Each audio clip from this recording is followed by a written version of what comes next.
E premtja ishte ditë dhimbje. Ishte ditë dhimbje. Edhe është momenti Krishti vujti aq shumë që në mëngjes herët edhe pësoj dhimbje në maksimum, u ra, u godit, u përshty, u çpua, gjitha kurora me gjemba heshtan në edhe shumë, edhe plus kësaj ishte fakti që ishte gjithë natën pa gjumë, edhe i lodhur, por çash gjithë natën pa gjumë para gjithë asaj që vuajti, pastaj detyrun të mbante kryqin e vet në përkodër, edhe ta i kryq e gozhduan. Nuk di se si ta përshkruaj se sa e madhe ka qenë dhimbja, edhe fjalët janë të pakta. Shiko, ajo nuk ishte vetëm vdekje torturuese, unë mendoj që ishte edhe vdekje turpëruese, poshtruese. Si do ndihesh ti? Imagjino për një moment. Si do ndihesh ti? Nëse do të merrin ty, do të zhvishnin, do të rrinin me kamzhik, mes sheshit Skënderbej, edhe ai moment do ishte live në TikTok, ose Instagram, ose YouTube. Imagjino, do ishte torturuese, po do ishte edhe poshtruese në të njëjtën kohë. Jezusi atë ditë, atë të premte, i ndjeu të gjitha. Ndjeu peshën e dhimbjes, por edhe të tradhtisë. Ndjeu peshën fizike, por edhe shpirtërore. A i vdiq për fajet e çdo personi, sepse ato të premte, qa nuk ra mbi Krishtin? Nuk ra vetëm, a i nuk pagoj vetëm për fajet, pagoj për mëkatet, pagoj për fajet, mori smundjet, mori mallkimet, mori gjithë të zezat. Ra mbi Krishtin ato 3 orë, nga ora 9 deri në orën 12. Edhe aq e rënd isha ai moment, sa që shkrimi thot, edhe ati i ktheu shpinën. A ka gjë më të rëndë, kjo se kur e rëndon më shumë. Edhe ati i ktheu shpinën, edhe Jezusi e ndjeu totalisht barën nga ngarkesën e asaj gjëje. Totalisht. Madja i tha, edhe thirri atë, pse më ke braktisur? Ishte aty dhe ndjeur dhimbjen, edhe pagoi çdo gjë që duhet paguar për që ti dhe unë të kemi shansin, të kemi mundësinë të drejtësohemi para Perëndis. Natën e fundit, le të shkojmë pagës më para, natën e fundit jetës, të njëjtën duke shku drejt së premtes, Jezusi shkoi me dishepujt tek mali i Ullive. Shkoi me shokët e tij të ngushtë. Edhe duke shku te mali i Ullive, te vendi i tyre i preferuar, ju tha çunave, ju tha shokëve, rrini zgjuar.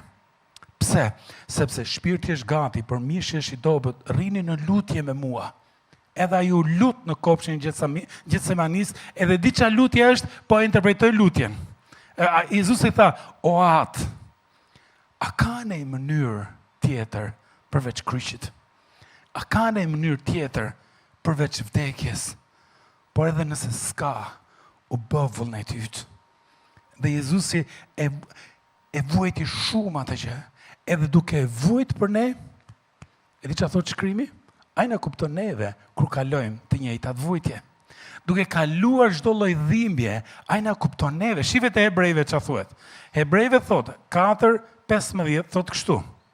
Sepse ne nuk kemi dikë, nuk kemi një kryeprift, nuk kemi dikë mes nesh edhe Perëndis që nuk mund t'i vi keq për dobësitë tona, por kemi një që të ndua në të gjitha, që provoj të gjitha, ashtu si ne, por pa mëkatuar. Një varg tjetër, po të Hebrejve 2:18 thotë kështu, sepse duke qenë se a i vetë hoqi kur të ndua, mund të vinë ndihmë kujt, ty, mua, ne, kur të ndohemi, sepse a i na kupton shumë mirë, kur ne kalojmë vështirësi, kur kalojmë dhimbje, edhe çfarë do lloj gjëje.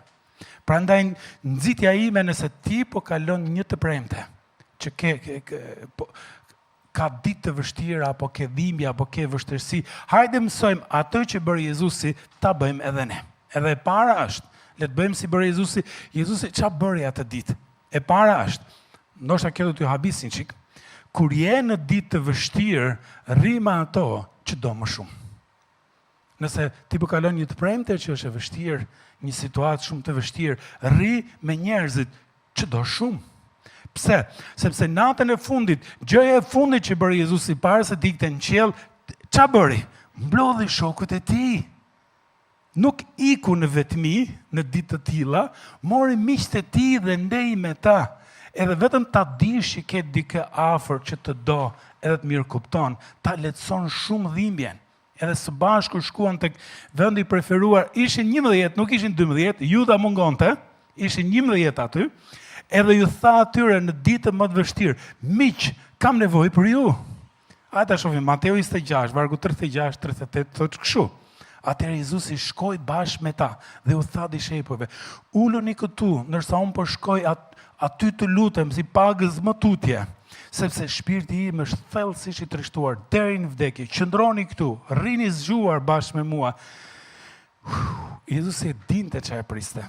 Mori afër miq më të mirë, edhe kjo na tregon neve një gjë që na duhet neve për jetën e përditshme. Shiko, biri i Perëndis kishte nevojë për miq në ditë të vështira. Edhe në ditë të tilla ne bëjmë të kundërtën. Në ditë të tilla, kur kemi dhimbje, kur kemi vështirësi, duam të izolohemi, të tërhiqemi, të rrim vetëm, të largohemi. Ndërkohë, Perëndia nuk do që të bësh një gjë të tillë. Do që ta ndash dhimbje me kë? Me miqtë e tu. Jezusi ishte shumë i sinqert me atë që po kalonte. Imagjino, jeti me Jezusin sot të dielën, jo të dielën. Një ditë jave, akoma s'ka ndodhur ngjallja. Je me Jezusin, po pi një kafe me të, edhe shikon që Jezusi është rënduar, edhe e pyet. Jezus, si je? Më dukesh që ke rënduar. Jezus, ç'a ke? Nëse Jezusi do jete përgjigjen tipike, ç'a do thonte? Po mirë jam, nuk qahem jo, se kam pa dhe më keq. Ose do thonte, pa ashtu jam, po do e kaloj avash avash. Ose do thonte, po ashtu jam me halle si gjithë njerëzit. Në fakt, nuk thuhet kështu. Jezusi ishte shumë i sinqert. Ata lexojmë Mateu 26, vargu 38. Ai tha kështu, shive çik ç'a tha. Shpirti im është thellësisht i trishtuar. Aq i trishtuar jam, sa deri në vdekje. Prandaj, ju kam xhan, ju du shumë, qëndroni këtu dhe rini zgjuar bashkë me mua. Edhe ti thua, Jezus si je? Si jam e vdiqa. Marova, po m'plas zemra, nuk kam qenë ndonjëherë kaq i ngarkuar edhe kaq keq sa që jam tashi. Po vdes, pa marrë momenti që vdes. Ju du shumë, më rini afër, lutuni për mua, se ja po kaloj një kohë të vështirë. Pyetja personale do ishte, ore, a ke qenë ndonjëherë kaq i sinqert me dikë? Që t'ja thush gjithë çka ka zemra jote. Apo i qesh sikur po kalon ditën më të bukur, ndërkohë është një ditë shumë e vështirë. A ke qenë ndonjëherë i sinqert me dikë kur dikush të ka pyet, si je? A je mirë? Po ashtu mirë jam, po do e kaloj. Nxitja është atë që bëri Krishti. Ndaje atë që ke brenda vetes. Sepse Galatasit 6:1, kush e di Galatasit 6:1? Thot kështu, mbani barret e njëri tjetrit, mbani ngarkesat, sikletet, sfidat e njëri tjetrit, sepse duke bërë këtë gjë, do të përmbushni ligjin e Krishtit. Kush është ligji i Krishtit? Kush e mamen ligjin e Krishtit? 2 ligje tha Krishti. Duaj Perëndim, duaj tjetrin përsi veten. Duke mbajt barret e njëri tjetrit, po tregojmë dashuri njëri tjetrit. Pra që i bie, ti dhe unë ne jemi të urdhëruar nga vetë Perëndia. Ti rrim njëri tjetrit në kohë të vështira afër, nuk jemi kriju t'i kalojmë vetëm, por t'i ndajmë me njëri tjetrin. Prandaj lutja ime është kjo, që kjo kish do t'jetë edhe do bëhet më shumë, javë pas jave, si familje me njerëz që e du njëri tjetrin, edhe i besojnë njëri tjetrit sa, ai sa ndan të thellat e zemrës, sepse asnjëri s'do të kaloj ditë të vështira vetëm. Kjo është e para, ndaj me miqtë e ngushtë. Cila është e dyta, nëse ti po kalon një të premte dhe kohë vështirësish, ndaje me Perëndin. E di pse ndaje me Perëndin? Në rastin e Jezusit, shokët e tij zgjumi. Shokët e tij zgjumi e tash në njëri thotë, po kuptohet apo se ishte mes natës. E legjisa kishin hongër bukë, ke parasysh atë gjumin mas buke? E kuptohet se çfarë po ndodhte. Edhe shiko, shokët janë të rëndësishëm, por nuk mund të jenë aty 24 orë me ty. Po Perëndia mundet. Shokët mund të kuptojnë deri në farpike, po Perëndia kupton tërësisht. Kështu që në ditë të vështira, mos shko vetëm tek shokët, por shko së pari te Perëndia. Hajde ta lexojmë te Marku 14:35-36 në një vend tjetër sepse lexuam atë në ashkëm te Marku ta lexojmë çfarë tha Jezusi. Po ky moment, po te kopshi i Getsemanis, dhe si shkoi pak përpara, i la dishepujt, shkoi pak përpara, edhe ra përmbys për tokë dhe lutej atë, po t'jete mundur, të largohej prej tij ajo orë. Edhe tha, Aba, atë, çdo gjë për ty është e mundur. Largoje prej meje këtë kup, po jo atë që dua unë, për atë që do ti. Shiko, ra përmbys, pyetje personale. Ore, a ke rënë ndonjëherë përmbys para Perëndis? Apo lutemi nga divani, Zoti e shef çfarë po kaloj. A ke rënë ndonjëherë, a ke qenë ndonjëherë dhimbje aq e madhe sa që ke rënë përmbys para Perëndis, edhe ke je lut me pasion siç po lutej Krishti. Edhe si drejtohet Jezusi atit? Aba. E di çfarë thot Aba në hebraisht? Do thot Oba, babi. Siç i drejtohet një fëmijë prindit e tij, kështu ju drejtua Krishti, ju drejtua atit Perëndi, Oba, o at. Edhe është në momente të tilla, je sinqert me Perëndin. Mos shko para Perëndis për të thënë fjalë të mëdha. O ati i qiellit dhe i tokës, ti që bën këtë, ti që bën atë. Ore, thuaj Allah drejt. O at. Ati Perëndi, ky është sikleti im. Edhe kjo quhet ndryshe lutja e dhimbjes për Jezusin. Edhe shiko çfarë bëri Jezusi këtu. Tha ca gjëra shumë të veçanta. Mateu 26:39, e tha këtë. O at, çdo gjë për ty është e mundur, largoje prej meje këtë kup, por ja atë që dua unë, për atë që do ti. Shiko, e di çfarë bëri Jezusi, edhe qoftë ky modeli lutjes tonë. Kur kalojmë ditë të premte. Së pari, ai e pranoi. E pranoi çfarë? Që ati Perëndi është i fuqishëm. Atë unë e di çdo gjë për ty është e mundur. Kur lutesh në ditë të tilla ti thu, atë Perëndi unë e di që ti mund bësh çdo gjë. E dyta, shpreha atë që ndjen. Nëse ke dhimbje, kam dhimbje, vdiqja, amarova, nuk po duroj dot më hangri shpirtin kjo punë, kjo situatë. Nuk është gabim të ankohesh. Davidi ju ankoha te psalmet, edhe po të lexosh psalmet, Davidi ankohet shumë shpesh. O Zot, po duroj dot më, armiq më kanë rrethuar, ma zum frymën, më kanë vënë lak këtu, më bën këtë, më bën atë.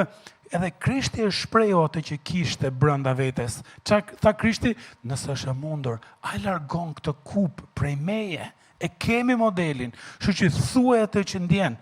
Atë nuk po duroj dot më, nuk po maj dot më, shpirti po më dhem apo çdo lloj situate. Por pjesa tretë e modelit lutjes është pranoje vullnetin e Perëndis.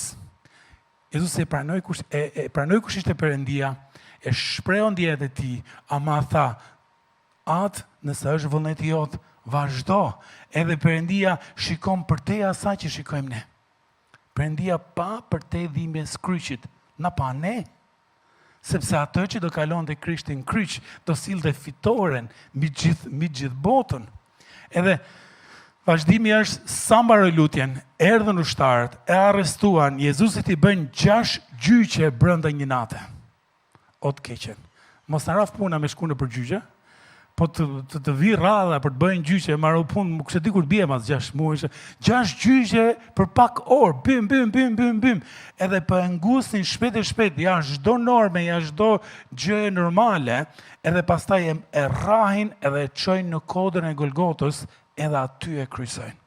Edhe aty Krishti Jezus pagoi për secilin prej nesh, pagoi për mëkatet tona, edhe para 2 javësh apo 3 javësh se majmen se sa javë më parë, ju dhash gjithë në një karton të tillë që është shqetësimi im. Edhe nxitja ime do ishte sot në fund të festimit, aty kemi vendosur një kryq edhe ka kartona të tillë, unë do nxisja ç'a janë 3 gjëra që ngarkojnë zemrën tënde këtë Pashkë, këtë kohë. Ç'a janë 3 gjëra që ti do i lije para kryqit e thoj Jezus, cila është ngarkesa jote? Jezus, ngarkesa ime është puna, apo shkolla, apo lidhja, apo fëmijët, apo shëndetja, apo financa, çdo lloj gjëje. Shkruaj ke lapsa, aty si lapsa edhe kartona të tillë, shkruaj 3 fjalë edhe lëri te kryqi, edhe merr një karton, aty kartonet e tjera janë me premtime, janë me vargje nga shkrimi. Shi do nxisja në fund, bëje këtë gjë për t'i lënë barrat aty, për t'i lënë sikletet aty, sfidat aty. Pse? Sepse pranoj vdiq në kryq. Sepse se dilnim dot. Se po t'ja dilnim dot, pse do i duhe e ti të kalonte gjithë ato që kaloi? Për shkakun ton. Vdiq në kryq. U varros edhe vjen e shtuna.